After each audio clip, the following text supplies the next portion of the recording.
blur of orange light in the top left peripheral vision.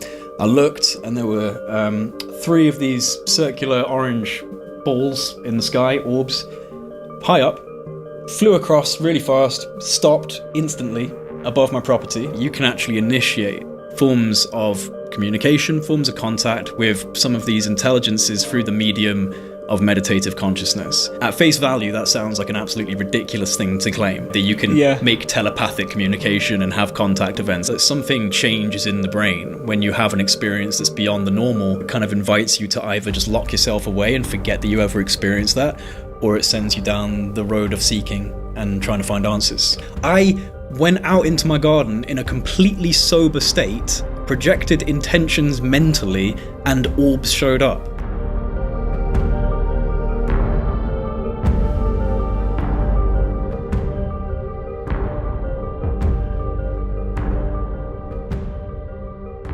And I wasn't a meditating practitioner. I'm not a yogi. I haven't, disciplined myself in meditation. But I just started getting into these very basic, in through the nose, out through the mouth, calm the brain, calm the thoughts, and just start from that position of stillness in my back garden at night. And these are like breathing techniques? Yeah, just that very calm, breathe through the nose, through the mouth, get yourself calm, try and shut down the chattering mind that's constantly running. And when it got into those quiet spaces, I would start to just very coherently model my thoughts around the idea that I want something to turn up. So, people might call this a prayer, like saying to the universe, like, show me, I want to see, I'm ready. If there is something out there that can hear this, that can respond to this, I'm ready, I want to see you. If you believe that consciousness is the fundamental force of all things, that love is the most important force in the universe, come and see me. I wasn't trying to mess around with anything dark and malicious. I was really trying to bring those energies up into a very positive space, which people laugh away. But again, if you understand biophysics, you wouldn't, because you would understand that we're actually electrochemical beings and our emotions produce incredible amounts of energy. What was it that you experienced? I experienced a lot of things, man. Can you describe it? Yeah, or it starts off lightly. It certainly started off lightly with things that could be considered... I've always watched the sky. I've always been someone who would lie down in the field and look up at the sky at night. Look, there's a satellite. So I'm not, someone who was ignorant to what goes on in the night sky. I started seeing initially an influx of what you could call satellites. They certainly look like satellites.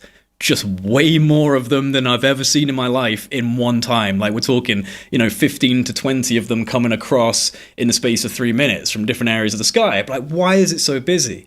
They're not moving in any weird way. They're just traversing like normal satellites, but there's a lot of them. So it was like that was the first initial hint that something might be going on. It was enough to at least keep me engaged because it felt like there was something going on. Then, and this is over the course of days, right? Days and weeks of going out, doing this stuff, seeing these lights, seeing these satellites in higher numbers. Then some of them would start to glow very brightly as they were traversing. So they'd be coming across the sky. And for anyone who already knows about this stuff, I'm already aware of iridium flares, which you get from iridium satellites, where the sun reflects off the satellite and creates a flash.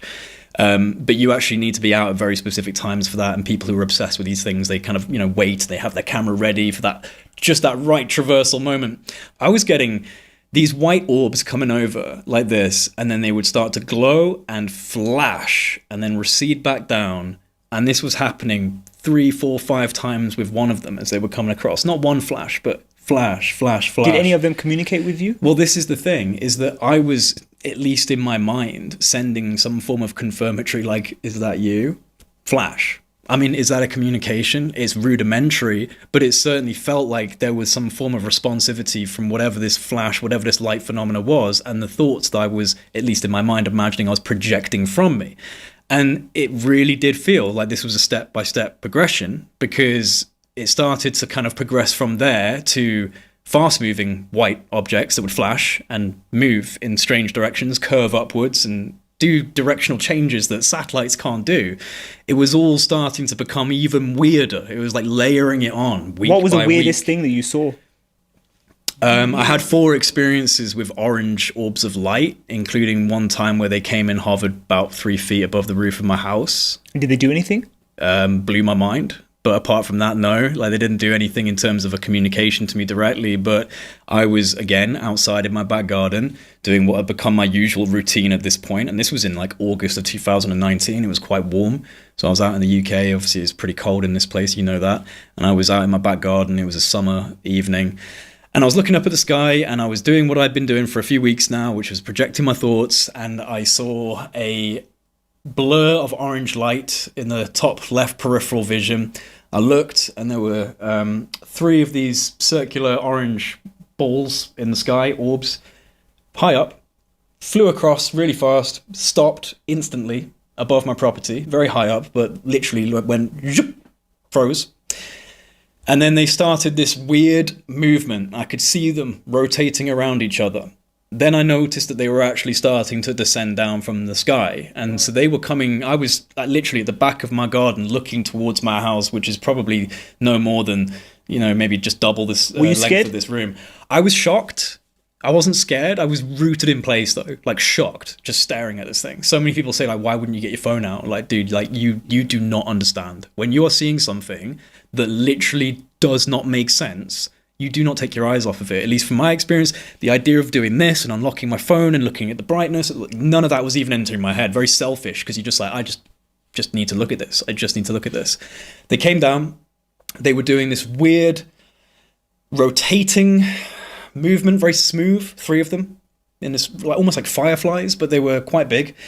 And they froze about 3 feet, 5 feet above the roof of my house. They're about basketball sized, which is weird, because I could see them from quite a high altitude. So it makes me wonder if like they decreased in size as they were coming down. And from my perspective, I couldn't see that because they shouldn't be that size if they were also visible, really visible in the sky. So something happened there.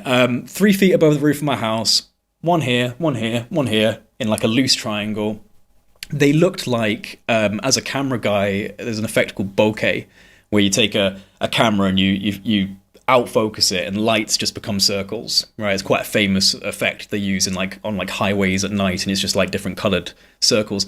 They look like bokeh. They look like these, they didn't even look spherical or 3D. They look like circular, slightly transparent, slightly kind of like ghost-like orange lights, but they weren't giving any light onto the roof. There was no glow of light, and these were just made of light. So that's something that I've always wondered about. How can you see something that's producing light and there's no scattering of light onto the surfaces around it? It's a very strange phenomena, but this was the closest, and I had 3 other experiences with those orange orbs. That's not even the first one. It's just the closest and easiest to describe in a short period of time. The first one was a giant triangle of them in the sky, about 30 of them. Jay, what would you say to people that have said that because you went through a dark sort of time and you were looking for this, it was your brain playing tricks on you? Because as you know, our brain is probably even crazier than UFOs and the things that it does when we're looking for things. And so what kind of proof would you give to anybody who's kind of like, this is just your brain that was playing tricks? Fascinates me, man. Very well could be our brain. What does that mean? What does that mean? Like for me, it's less about saying like, oh, no, they were aliens. They were some sort of alien probe. It's not, no, it's about that. It's like, I went out into my garden in a completely sober state, projected intentions mentally, and orbs showed up. That's all I've got for you. That's my story. How do you feel about it? That's where I am at. So like, yeah, I've considered that. Even the Buddhists would consider that a tulpa, a psychic projection, something that's actually occurring within the psychic space of your own perception. Maybe if someone else who was in the back garden next to me was here, they wouldn't have seen them. And it's quite possible. But I have taken friends out into fields at night after having my own experiences and going up to them like, guys, like, you wouldn't believe what I've been going through.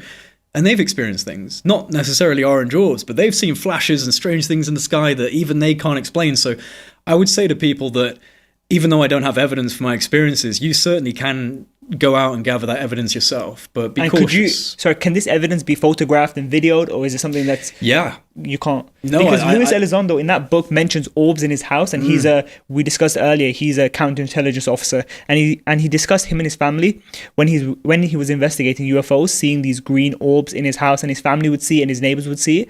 And my first question to him was, why didn't you rig up your house with CCTV to catch these green orbs? And he apparently, that didn't come to him. I've looked throughout that entire book. I've looked through podcasts. He never answers it. So my question to you would be, if you experienced this in your back garden, how come you've never just rigged up some CCTVs to capture footage of it? There's two answers to that.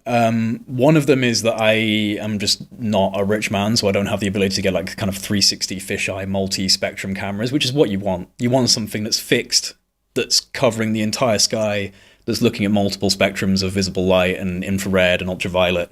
I just have my phone, and I have gone out and tried to do it in terms of like getting evidence.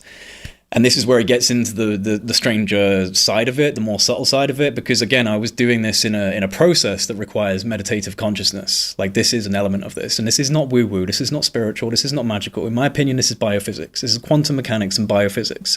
It's just that we're just on the bleeding edge of understanding that in our modern world, so it still looks magical. It's not.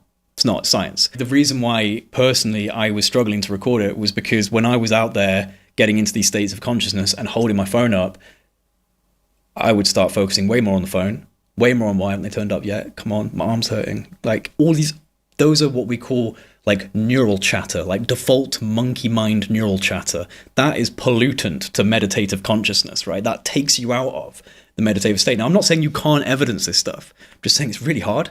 It's really hard because if you really are, which I think we are, if you're dealing with very subtle communication methods that involve kind of intention and precision of thought and precision of emotion and bringing these energies up, the idea of you being able to do that while simultaneously looking for your iPhone and waiting for these things to turn up, it's very difficult. And do you think they're trying to communicate to us explicitly, or do you think it is subtle and it's for those who are on a higher level of consciousness? You only experienced this after you went through that period and after you kind of reached this high level of consciousness. Do you think the average Joe can experience this and can communicate with these orbs? Probably not.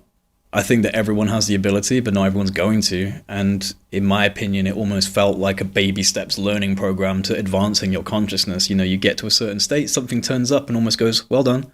There you go, a bit of confirmation that something's going on. So I would say that not everyone is interested in that. So, you know, it'd be weird to expect everyone to be able to do these things because not everyone's interested in doing these things. I would say that whatever this intelligence is, it's obviously far more evolved than us on not just like a potentially technological level, but also on a conscious level. You could call that a spiritual level if you want to. That it's just waiting for us to reach that level. If you can, in a fleeting moment, because I am not, I'm not some ascended master, I'm just a normal guy. I just happen to be able to get into some very fleeting states of consciousness that seem to produce these results. I would never claim that I'm in that state all the time. I'm a very normal person. And that's why it actually inspired me. Because when I had these experiences, I was like, well, I'm just a normal guy. I'm just a normal person. If I can do this, surely everyone else can do this. And so I started going out into the middle of the forest near me where no neighbors were, putting a camera on a tree branch and just kind of going like, hello world, like I've had these experiences, this is what I think about them. And I started putting that online, and that was the inception of Project Unity. Was, these experiences lit a fire underneath me that I had to try and get some form of answer. Certainly don't feel like I've got answers. I feel like I've got more developed questions. But yeah, it seems to change people when they have these experiences. In fact, when we were speaking on the phone, I said that I think that there was almost a level of neural plasticity, that something changes in the brain when you have an experience that's beyond the normal. And like I said before, it kind of invites you to either just lock yourself away and forget that you ever experienced that, or it sends you down the road of seeking and trying to find answers.